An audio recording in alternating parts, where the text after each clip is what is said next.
बिल्कुल साफ कह रहा हूं, ये पिछले साल तक तो नहीं होता था।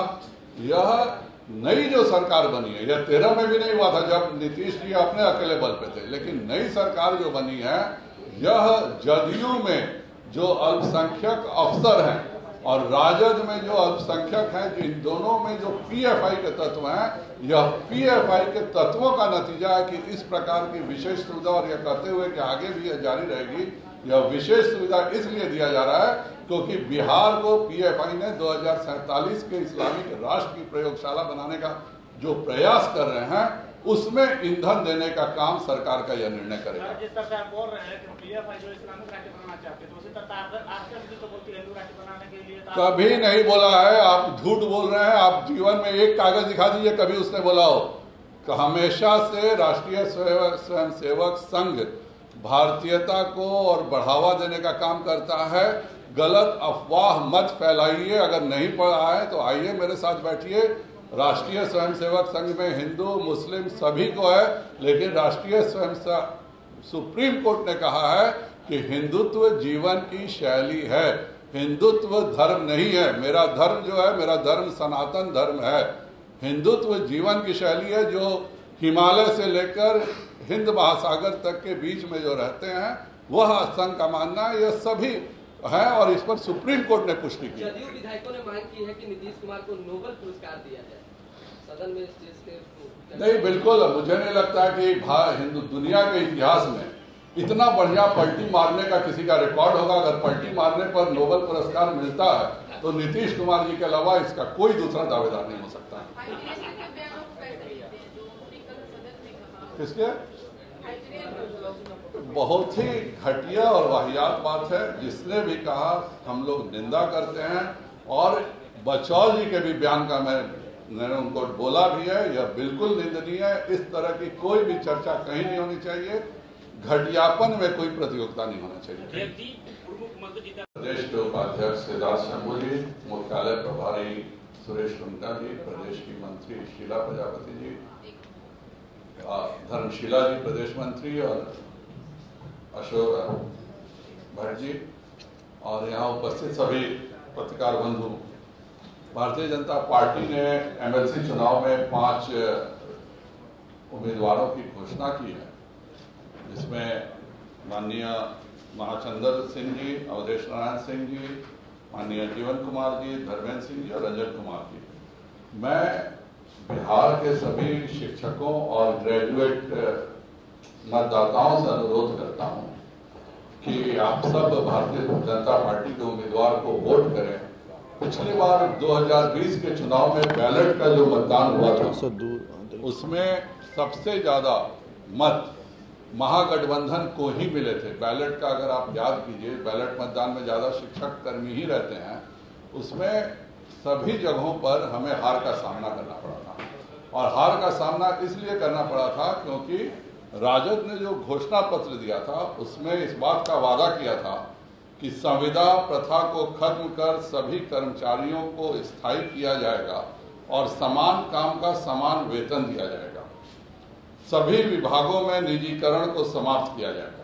नियोजित शिक्षकों, वर्तमान कार्यपालक सहायकों, लाइब्रेरियन, उर्दू शिक्षकों की बहाली की जाएगी। मेरा सभी शिक्षकों से खास करके अनुरोध रहेगा कि आपने पिछली बार राजद के झूठे वादे पर जो मत दिया था, इस बार उनको सबक सिखाने की जरूरत है। ये शिक्षक अभ्यर्थी के सभी शिक्षकों से मेरा अनुरोध रहेगा कि इस बार मतदान महागठबंधन से करें, और महागठबंधन के उम्मीदवार से जरूर पूछें कि आप लोगों ने यह झूठा वादा क्यों किया था। दूसरा, ये एक नया, इस बार कल हम लोगों ने पहली बार एक नया तरीका देखा कि रमजान के समय 1 घंटा पहले मुस्लिम कर्मी आएंगे और 1 घंटा पहले जाएंगे।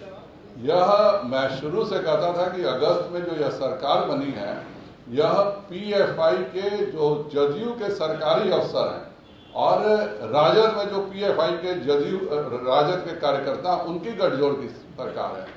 पूरे हिंदुस्तान में और बिहार में भी जो कभी नहीं होता था, ये अलग से नियम करना।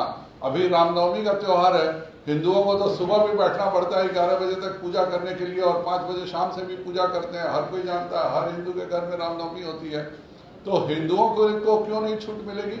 इस तरह से किसी जाति विशेष के लिए अलग से छूट देना बिहार को, और ये जो पीएफआई का एजेंडा है कि 2047 में इस्लामिक राष्ट्र बनाना है, इसके लिए बिहार सरकार कहीं ना कहीं मदद पहुंचाने का काम कर रही है, जो बहुत ही निंदनीय है।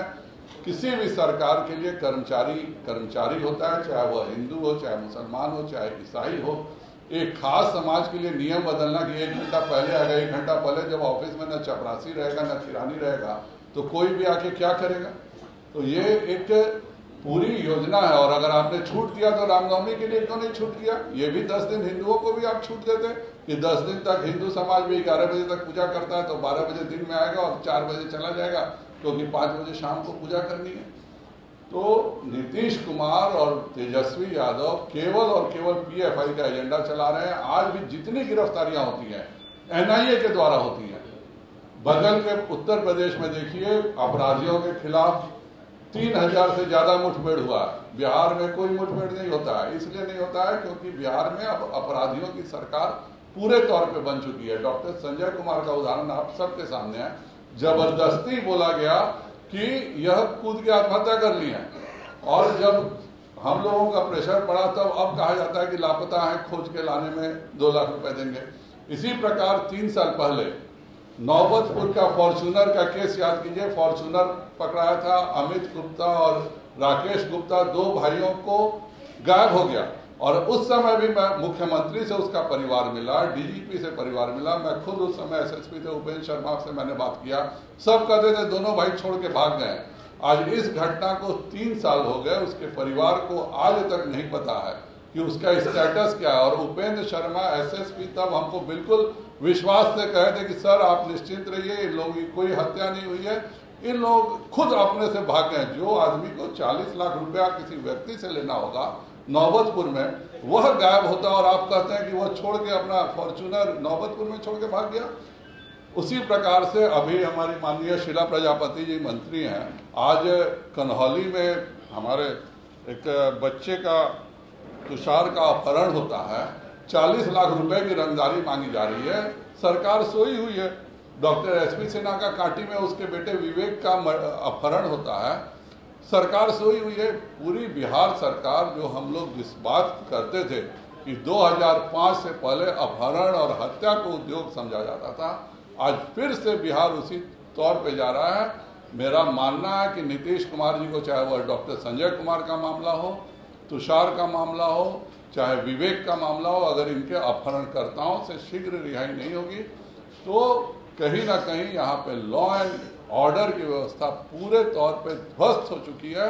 नीतीश कुमार जी जो कहते थे कि क्राइम और करप्शन से मेरा कोई समझौता नहीं है, आज एक प्रधानमंत्री के दिवा स्वप्न में वह अपना जमीर और ईमान दोनों तेजस्वी यादव के पास गिरवी रख के बेच चुके हैं।